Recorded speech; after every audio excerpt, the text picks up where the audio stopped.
네, 감사합니다, 문 교수님. 네, 소개받은 안동일입니다. 예, 저는 북한의 이제 오미크론 대유행이 생겼는데 그 부분에 대한 조금 보건 역학적인 측면에서 좀 더 이 문제를 어떻게 봐야 될지 좀 살펴보도록 하겠습니다. 네, 세 가지 질문을 저희들이 이제 결국 답해야 되는데 북한의 코로나 상황이 과연 보도된 것에 근거해서 그냥 받아들일 것이냐 아니면 어떤 좀 더 적극적인 예측을 하는 게 좋을 것인지 뭐 그런 부분에서 하여튼 주로 그 사망자 중심으로 코로나 상황을 좀 예측해 보도록 하겠습니다. 이제 두 번째는 다른 나라는 전 세계적으로 뭐 다섯 번째, 여섯 번째, 한 일곱 번째 웨이브가 지금 진행되고 있는데 북한은 다른 나라보다 2년 후에 처음으로 이제 제가 볼 때는 간헐적으로 어떤 케이스들은 있어 왔는데 그런 이제 엄격한 봉쇄를 통해서 잘 퍼지지 않도록 하면서 이제 엘리미네이션 폴리시를 잘 해왔었는데 이제 요번에 오미크론에 의해서 그 엘리미네이션은 이제 무너졌고요. 그래서 그게 그러니까 이제 첫 번째 외부가 나타나는데 앞으로 글로벌하게 혹은 북한 경우 이제 두 번째, 세 번째 웨이브가 언제 나타날 것인지 어떤 양상으로 나타날지가 이제 궁금한 거고 그다음에 이제 글로벌하게는 앞으로 어떻게 전개될지 그런 것들 좀 같이 봐면 중장기적인 대책을 세울 수 있기 때문에 두 번째는 앞으로의 그 코로나 프로스펙트를 좀 보고 세 번째는 과연 이 오미크론 사태로 사실 북한의 이 어떤 변화가 엘리미네이션에서 미티게이션으로 이렇게 변화하고 있는데 그것이 대북 경제 제재나 혹은 비핵화 관련된 게임 체인저로서 작용할 수 있는지 그런 것들을 좀 보도록 하겠습니다. 코로나 상황인데 글로벌하게 이제 세 가지 전략이 있습니다. 코로나에서 엘리미네이션 제로 코비드라 그래서 이제 중국이나 뭐 여러 나라들이 취했다가 호주나 뭐 뉴질랜드, 타이완 전부 다 이제 델타나 오미크론에 의해서 다 무너졌고 거의 이제 중국만이 이걸 고집하고 하고 있고 그리고 이제 서프레이션은 억제 정책이고 미티게이션은 완화 정책인데 한국은 뭐 서프레이션과 미티게이션 사이를 왔다 갔다 했고 이제 지금 오미크론 상황은 이 프레임에서 보면은 엘리미네이션을 유지해왔고 엘리미네이션 정책을 취했던 북한이 중국은 뭐 그렇게 많은 숫자가 아니기 때문에 계속 엘리미네이션을 취할 텐데 북한은 더 이상 이제 취하려고 해도 취할 수가 없고 여기서부터 서프레이션을 미티게 거의 뭐 미티게이션을 이렇게 떨어져 내려오는 그런 상황. 한국도 위드 코로나하고 오미크론 때 이제 서프레이션부터 미티게이션으로 전환했고 그래서 이게 내려온다 반드시 나쁜 것도 아니고 전반적인 전 세계 추세는 다 이제 미티게이션으로 가고 있고 그래서 북한이 과연 엘리미네이션에서부터 좀 더 적극적으로 미티게이션으로 가는 건지, 뭐 미티게이션 간다 그러면은 백신과 치료제가 상당히 필요한 거고, 그래서 이제 그런 부분들, 그런 시각에서는 조금, 보는 게 필요하다고 생각합니다.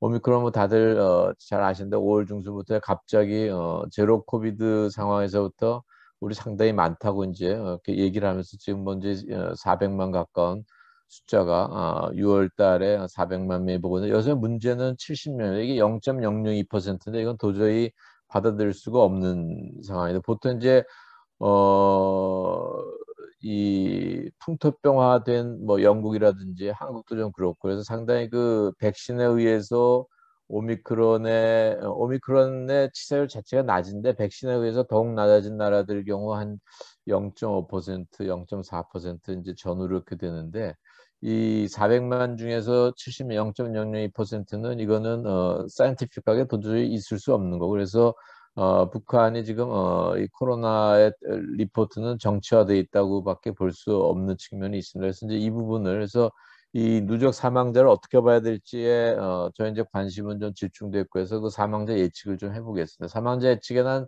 두세 가지 방법이 있는데 제일 제가 본 건 IHME 모델이라서 IHME는 Information Health Metrics and Evaluation으로서 캘리포니아에 있는 굉장히 전 세계적으로 유명한 가장 보건의료적인 에스티메이션을 많이 하고 있는 크리스토퍼 머레이라는 그 뛰어난 학자가 있습니다. 여기서 2020년 7월 달에 이미 전 세계의 이건 이제 우한 엔시스트럴 스트레인, 우한 바이러스에 대해서 사용을 해갖고 전 세계적으로 얼마만큼 사망할지를 본 건데, 여기서 사망자의 가장 중요한 거는 에이지 스트럭처입니다. 더모그래피고요. 다른 뭐 코모비디티나 이런 그 바디 인덱스들, 오베시티 이런 것들은 이 에이징에 의하면 에이지 스트럭처에 비하면 훨씬 약합니다. 그래서 근데 북한은 어느 정도는 그 65세 이상의 10%쯤 되고 그래서 여기에 의하면은 북한은 지금 중국이나 타이완과 거의 비슷한 0.6% 정도의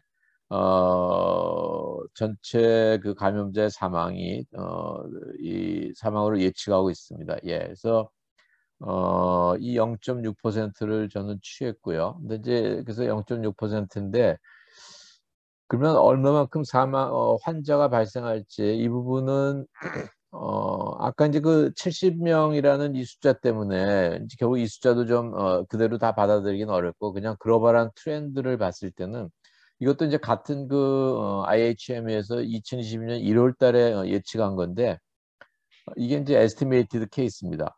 그래서 오미크론이 11월 말부터 이제 유럽과 미국 쪽으로 퍼져나갔을 때 그때 이게 계속 이게 확산돼 갖고 하루에 1억 명의 환자가 전 세계적으로 퍼져. 이건 글로벌 데이터. 1억 명이 퍼지면서 결국은 한 4, 5개월에 걸쳐서 전 세계 인구의 50%가 오미크론에서 감염될 것이라고.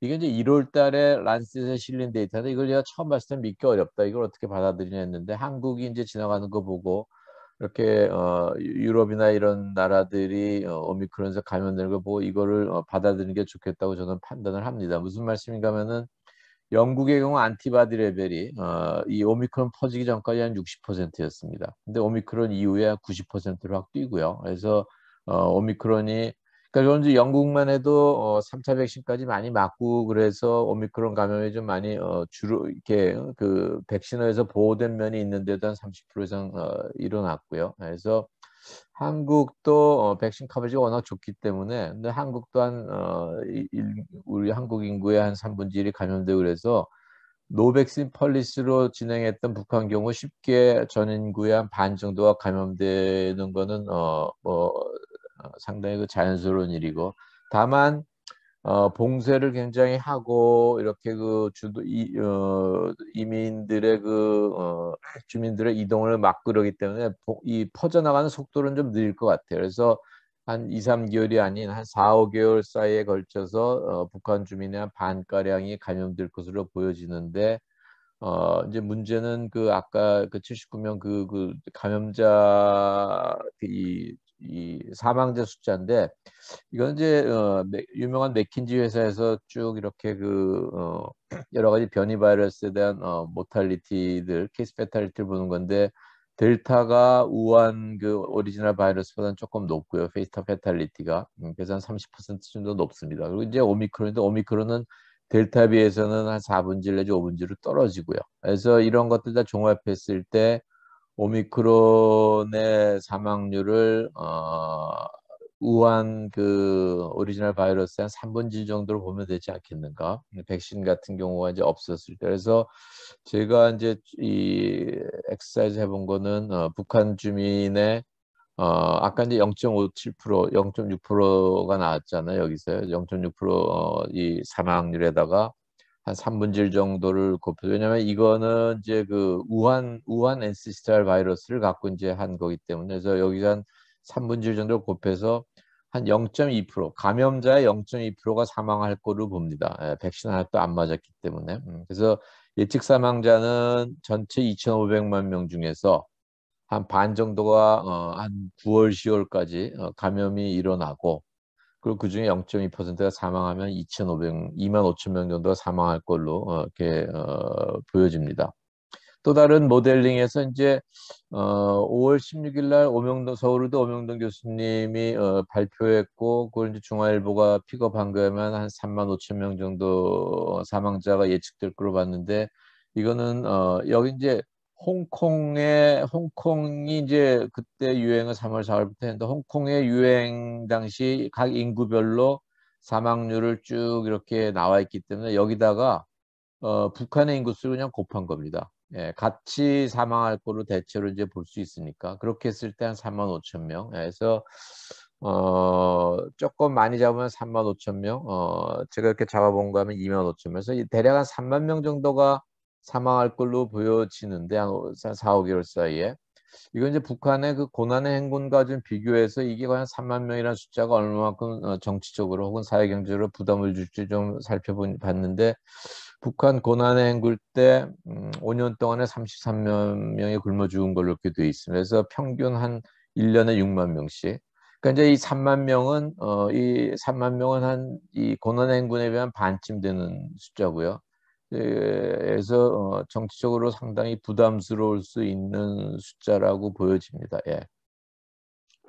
이제 문제는 그럼 이게 한 회 일회성으로 나고 끝날 거냐면 고난행군처럼 계속될 거냐 이제 그런 부분인데 그 부분은 이제 글로벌한 팬데믹의 향후 전망도 좀 같이 봐야 되고 그래서 아까부터 이제 자꾸 맥킨지 리포트가 나오는데 맥킨지가 이 2022년 초에 이본 거는 이제 오미크론의 파도가 지나가고 오미크론의 파도가 전 세계 이건 이제 글로벌 미국 얘기입니다. 미국의 오미크론 파도가 지나가고 이건 이제 인시던스입니다. 호스피탈라이제이션 하는 경우. 그리고 그 후에 이제 백신과 또 오미크론에 의한 하이브리드 이뮤니티로 어, 숫자는 적지만 이제 처음에 이제 상당히 낮은 레벨로 일어나다가 변이는 계속 될 테고 그래서 이제 가을 이 2022년 이제 겨울이 가까우면서 10월, 11월이 되면서는 이 다시 좀 높아질 거로 보는데 이미 이때 하이브리드 이뮤니티에 의해서 많은 사람이 감염에 의해서 혹은 백신에서 면역이 생겼기 때문에 이것처럼 높이 올라갈 수는 없고 물론 오미크론은 돌파 감염을 많이 일으키는 측면이 있습니다. 그래서 돌파 감염이 오미크론의 한 특징인데 델타에 비해서 돌파 감염이 많이 일어나고 3차까지 맞은 이후에 부스터 샷을 하고는 많이 떨어지는데 또 이게 시간이 한 4, 5개월 지나면은 다시 올라갑니다. 그래서 돌파 감염이 워낙 많이 일어나기 때문에 이 맥킨지에서 추측하기는 오미크론보다는 적지만 이렇게 올라갈 거로 뭐 한국도 마찬가지로 이렇게 이제 반대 이게 이제 좀 빨라지고 있는 거죠. 이때만 해도 3월 달만 해도 그 오미크론의 서브 버라이언트 뭐 2.4, 2.5 이런 것들이 이렇게 유행을 이루기 전이라서 이렇게까지 조금 늦게 봤는데 이 2.4, 2.5는 R 값이 한 17, 8 정도로 상당히 이 감염 속도가 전파 속도가 빠르기 때문에 지금 이것보다 이 맥킨지가 예측했던 것보다 더 빨리게 나타나고 있습니다. 이제 다행스러운 거는 치사율은 그렇게 높지가 않고 오미크론 정도는 오미크론보다 살짝 낮은 거로 지금 보는 리포트들이 많이 있어요. 그래서 사망은 심하지 않겠지만 케이스는 이제 올라가는데 여전히 이렇게 이것보다 훨씬 낮게 이제 지나갈 걸로 보는데요.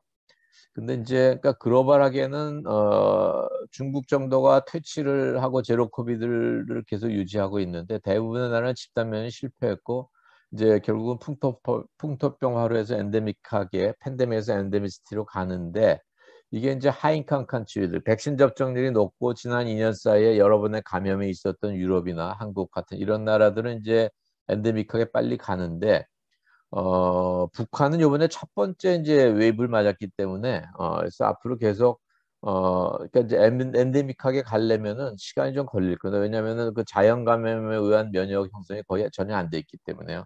그 이제 변이는 어떤 식으로 생길지 계속 알 수가 없고 당분간은 지금 서브 변이가 주동을 이루지만 또 다시 시간이 지나서 새로운 전혀 다른 오미크론과는 전혀 다른 양상의 변이가 나타날 수도 알 수 없고 그래서 오미크론은 델타로부터 나온 게 아니고 저 델타의 뭐 사촌이나 아들이나 딸이 아니라 이런 얘기했어 타임제시인데 최근은 다 아무튼 오미크론의 사촌들이 계속 나타나고 있지만 내년 초에는 오미크론과는 전혀 다른 양상의 또 변이가 나타날 수 있기 때문에 아무도 알 수가 없고요. 그래서 중요한 건 이제 앞으로 북한의 어떤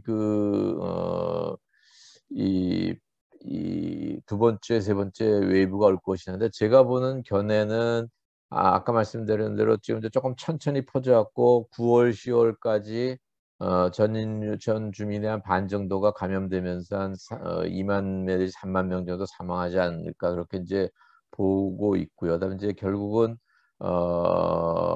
내년 뭐 금년 말이나 내년 초쯤에 이제 2차 커브, 3차 커브들이 이제 앞으로 내년에 계속 올 겁니다. 그래서 한국이나 다른 유럽은 이제 5차, 6차를 지나가면서 이제 엔데믹하게 그 이 주민들의 면역이 이제 좀 더 퍼퓰레이션 이뮤니티가 생기면서 이제 풍토병화하고 있는데 북한 이제 처음이기 때문에 앞으로 조금 더 2, 3년 거쳐서 두세 번의 웨이브가 온 후에 이제 엔데믹하게 가지 않을까 싶습니다.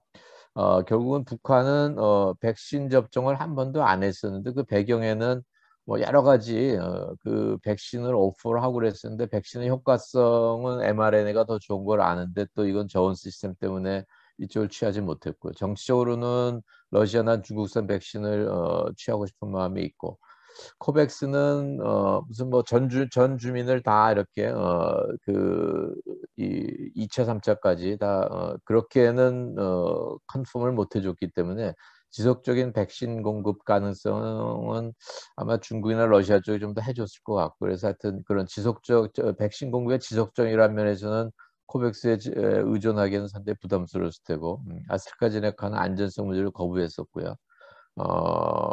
치료제를 상당히 선호할 것 같아요. 제가 볼 때는. 그 저라도 이제 치료제가 옵션일 수 있겠는데 치료제는 지금 미국의 파이저에서만 1년에 한 2억 명 정도로 상당히 제한적으로 나오기 때문에 북미 간의 빅딜이 있기 전에 또 치료제를 얻긴 어렵고요. 이제 팍스로비드 치료제 얘기입니다. 그래서 자, 이제 시간이 좀 없기 때문에 좀 북한의 오미크론 감염에 뭐 그동안에 그 관찰된 것들, 전망들, 시사점들을 좀 살펴보면은 어, 아까 앞에 말씀하신 분들도 분들께 말씀하신 하여튼 지난 2년 동안 큰 문제 없이 엘리미네이션 펄리시가 성공적으로 잘 유지해 왔는데 오미크론에 의해서 무너진 상황이고 그리고 오미크론에 의한 예측 사망자는 3만 명 정도. 이건 이제 고노나 대행군에 비해서 한 반 정도인데 이게 앞으로 2차, 3차 웨이브 때까지 계속되면은 앞으로 계속 정치적으로 상당히 이제 그 폴리티컬 프레스가 높아질 수 있겠다는 생각이 좀 들고요. 그리고 이제 풍토병으로 이행해가는 게 유럽이나 뭐 한국이나 다른 나라에 비해서 인재 미티게이션, 인재 이 코로나 시대로 접어들었기 때문에 그래서 한 2년 정도 딴 나라보다 상당히 늦습니다. 늦어서 좀 더 시간이 지나면 북토병으로 이행할 테고 백신도 안 맞았기 때문에 또 백신을 맞아갖고 하이브리드 이뮤니티, 그러니까 내추럴 인펙션과 하이브리드 그 백신 인듀스드 이뮤니티를 양쪽을 다 해서 이제 풍토병으로 가는 건데 그런 부분들이 이제 시작이기 때문에 그걸 백신을 어떤 백신을 얼마만큼 맞게 될지도 조금 더 봐야 되고요. 그래서 이제 풍토병화로 엔데미시티로 가기에는 시간이 좀 딴 나라에 비해서 이제 걸릴 거로 보여집니다. 그래서 이제 결국은 이 오미크론 사태의 가장 큰 의미는 엘리미네이션으로 보도 컨트롤하고 국경을 꼭꼭 닫아 걸면서 큰 문제 없이 지났다가 더 이상 이렇게 국경 닫아 걸고 봉쇄로는 안 되는 이런 이제 미티게이션 시대로 접어든 거죠. 뭐 원건 원치 않건 간에 뭐 일로 들어왔고 한 번 이쪽으로 들어오면 이제 더 이상 이 다시 엘리미네이션으로 갈 수는 없고요. 예.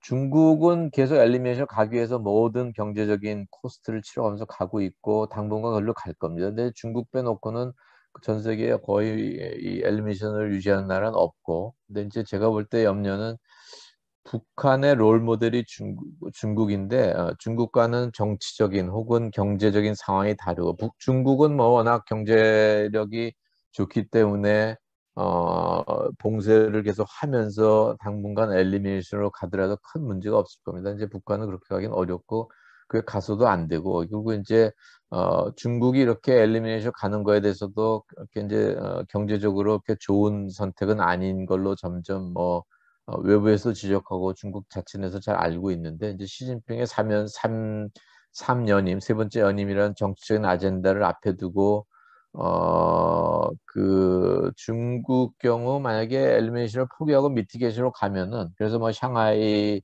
그러니까 베이징이나 다른 데를 봉쇄를 안 하면 어떻게 될지 모델링 했더니 150만 명이 수교일에 사망으로 나와요. 근데 이게 150만 명 사망은 시진핑 주석한테 너무 힘든, 왜냐하면 이제 9월 달에 그 세 번째 연임을 해야 되는 그런 것 때문에, 그래서 대혼란이 오기 때문에 중국은 울며겨자면 할 수 없이 엘리미네이션을 유지하는데, 전 세계적으로 이렇게 더 이상 이제 오미크론 같은 그런 변이 앞에서 이렇게 갈 필요도 없고 가서는 안 되는 그런 거기 때문에 이러면서 판단을 잘 해야 될 텐데 모르겠습니다. 그리고 이제 오미크론 감염 기간 동안 백신 접종하는 건 제가 볼 때 큰 의미가 없어 보여요. 왜냐하면은 오미크론은 그 감염 예방에는 별로 도움이 안 됩니다. 아까 제가 슬라이드를 좀 건너뛴 것들이 몇 개 있는데, 이제 오미크론은 감염 예방에는 3차를 맞아도 50%밖에 안 되고 2차까지 맞고 나서 6개월이 지나면은 10%밖에는 감염 예방력이 없습니다. 처음부터 높지가 않고. 그래서 그 이제 대신 그 입원을 줄이고 또 사망을 줄이는 데는 2차까지 했을 때 한 요 정도인데, 3차 부스터 백신을 맞으면 상당히 괜찮아요. 그래서 오미크론 델타 때까지만 해도 백신의 목적이 이런 그 감염 예방도 꽤 있었는데, 이제 더 이상 오미크론 시대가 되면서는 그건 다 없어지고 해서 중환자 예방으로 백신의 목표가 바뀌었고, 여기서 말하는 중환자 예방은 3차까지 맞아야 됩니다. 그러면 이제 그 오미크론 상황이 벌어지고 있는 북한에서 백신을 열심히 맞아도 3차까지 맞는데 시간이 많이 걸리는데, 아까 제가 9월이나 10월까지 이제 오미크론 상황이 1차적인 웨이브가 종료될 거로 봤을 때, 그러니까 여러 가지 타임라인이 맞지가 않습니다. 그래서 감염 예방을 백신을 할 수도 없고, 또 고위험군을 백신을 예방하려 할지라도 3차까지 맞아야 되는데, 이미 3차를 맞을 때는 이미 그 커다란 웨이브는 다 지나가기 때문에, 그래서 이제 치료제가 중요한 옵션으로 사실은 보여지는데, 치료제는 구하기가 너무 어렵고요. 뭐 이런 것들 때문에 요번 안타깝게도 첫 번째 웨이브는 그냥 이렇게 지나갈 수밖에 없는 것 아닌가 하는 상황적인 그런 게 있습니다. 그래서 결국은 앞으로 2차, 3차 웨이브가 오는데, 그 2차, 3차 웨이브가 이제 금년 말이나 내년부터 왔을 때, 그때의 사망을 줄이기 위해서 지금부터 백신을 맞아야 되고 백신 맞는 쪽으로 가야 되는데, 중요한 건 이제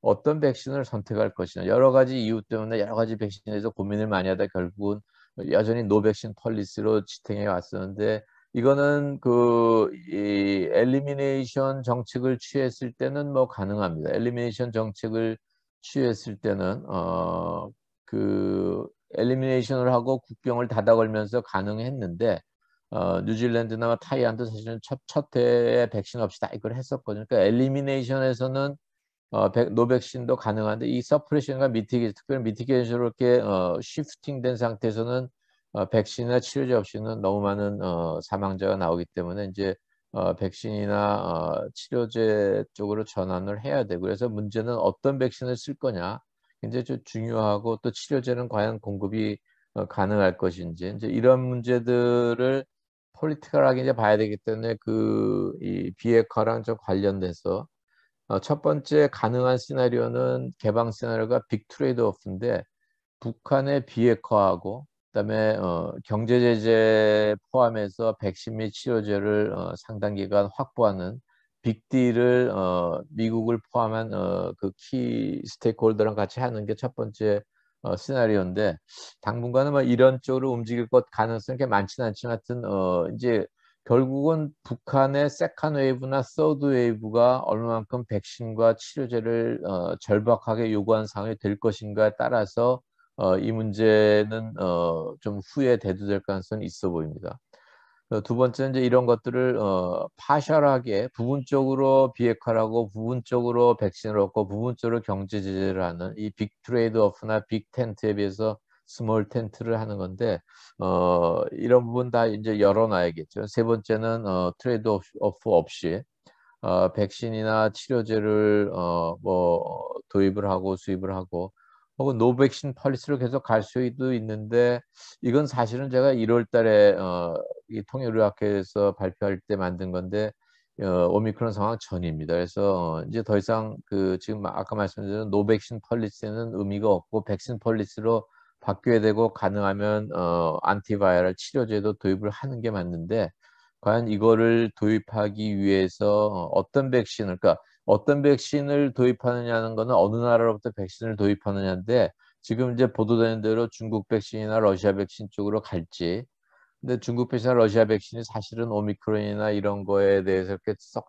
효과가 좋지는 않습니다. 그래서 어떤 쪽의 백신을 선택하고 그거를 언제 맞추고 주민들한테, 그리고 과연 두 번, 세 번 맞추면서 롱텀으로 이렇게 갈지 말지, 이런 것들을 이제 앞으로 북한 당국이 결정을 해야 될 건데, 그런 결정을 하는 데 있어서 중국의 역량과 중국의 롤 모델을 얼마만큼 벗어날지 하는 문제가 있고, 아까도 말씀드렸지만 중국은 시진핑의 3년인과 관련돼서 또 경제가 빵빵하기 때문에 엘리미네이션 폴리시를 계속 갈 텐데, 북한은 그렇게 가면 안 된다고 저는 보고 있고요. 그래서 그런 그 폴리시 옵션들을 어떻게 가져가며, 그런 것들의 그 트리거가 되는 것들이 여러 가지가 있는데, 그리고 이제 거기에 이 키 액터들이 있죠. 그래서 이제 그런 거에 따라서 이제 앞으로 상황들이 전개될 겁니다. 그래서 이제 키 액터들의, 제가 볼 때는 미국의 제약회사나 미국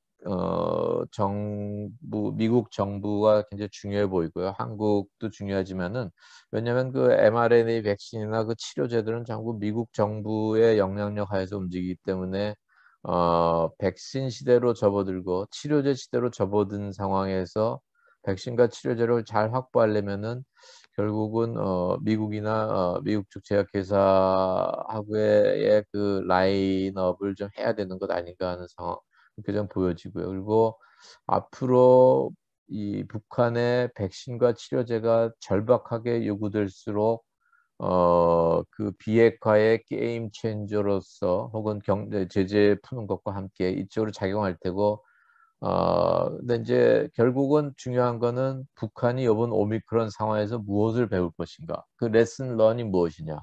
계속 국경을 닫아 걸고 첫 2년 동안 했던 그런 식의 엘리미네이션 상황으로 계속 갈 수 있다고 믿을 것이냐, 아니면 오미크론이라는 상당히 전파력이 높은 이런 감염 상황이 앞으로 계속된다면 더 이상 이 보도를 닫아 걸고 봉쇄하는 건 안 되겠구나. 그래서 소위 말해서 NPI, Non-Pharmaceutical Intervention에서 Pharmaceutical Intervention으로 백신과 치료제 쪽으로 다 이제 패러다임 시프트가 다 됐습니다, 전 세계적으로. 근데 이제 이거를 물론 백신을 충분히 확보하지 못한 개발도상국은 아직 못 갔죠. 그래서 북한이 앞으로 이 정책을 어떻게 세울지가 중요한데, 여기에 한국을 포함해서 미국 혹은 뭐 중국들이 영향력을 미치려고 할 텐데, 어떤 폴리시 옵션을 북한이 들고 나올지 그게 이제 조금 더 봐야 될 것 같고요. 일단 발표는 이 정도로 마치겠습니다. 감사합니다.